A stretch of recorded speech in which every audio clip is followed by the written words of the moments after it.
This is another question. We are to find the total surface area and the volume of the shape. This shape is made up of a hemisphere on the top and a cylinder down. In this case, we are going to find the curved surface area of the hemisphere and also find the curved surface area of the cylinder, then add them up. That is the total surface area of this shape. The same thing we do for the volume. Let's go there.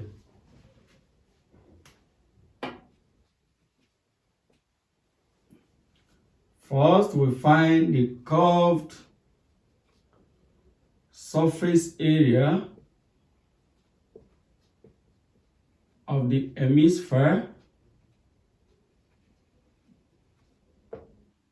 and this is given by 2 pi r squared.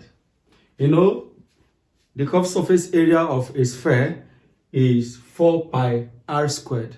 So the hemisphere, you divide it by 2. Then you have 2 pi r squared. So this is going to give us 2 multiplied by, they give us pi as 22 over 7.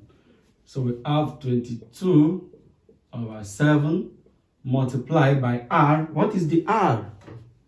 Now, the radius, of course, you know that if you have a circle like this, from the center of the circle to any point of the circumference is the radius.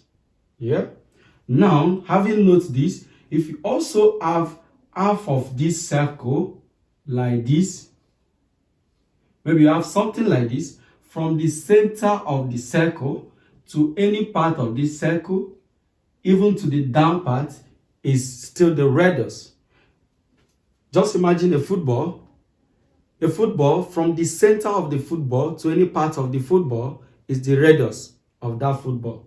So having noted this, if we can have from here to here as 7 cm, this can also serve as the radius, because this means it starts from here to the top, and this is equivalent to from here to this part, to any part of the hemisphere.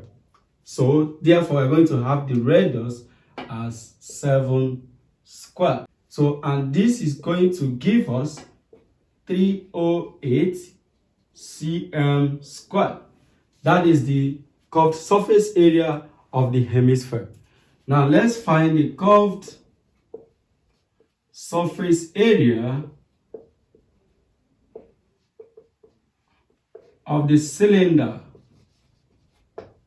Now, curved surface area of a cylinder is given by 2 pi r h.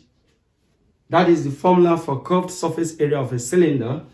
Applying this, substituting into the formula, we're going to have 2 multiplied by 22 all over 7 multiplied by r. Of course, the radius of the cylinder still remains the radius of the hemisphere. So they are the same. So we have 7 times the height of the cylinder is 10 cm. So we say times 10. And this is going to give us 440 cm squared. Therefore, the total surface area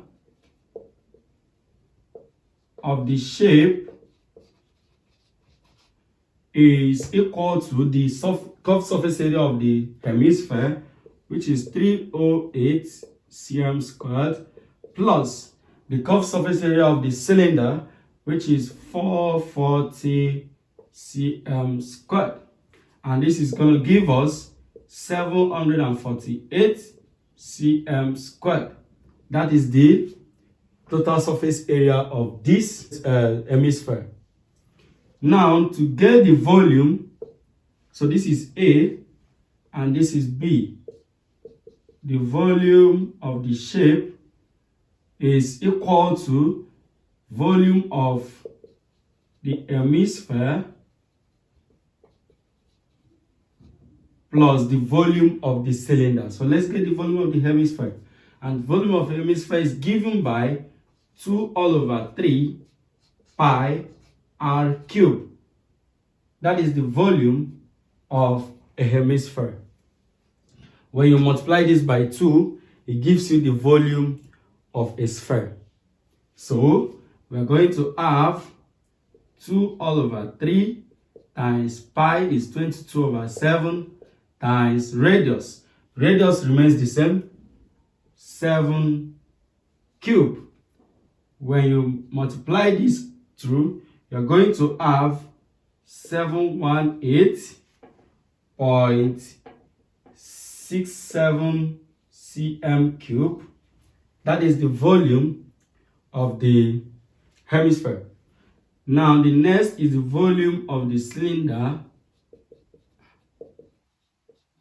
Volume of the cylinder is given by pi r squared h. That's the volume of a cylinder. And this is going to give us, substituting here, we have 22 over 7 multiplied by r is still 7 squared, multiplied by the height of the cylinder, which is what? 10 cm. And this will give us, this is going to give us 1540 cm cube. You know, we're talking about volume. So the volume of the entire shape, the volume of the shape, therefore volume of the shape is going to be volume of the hemisphere, which is 718.67 cm cube, plus volume of the cylinder, which is 1540 cm cube. When you add this up, you're going to have 2258.67 cm cube, and that is the volume of the shape. Bye bye.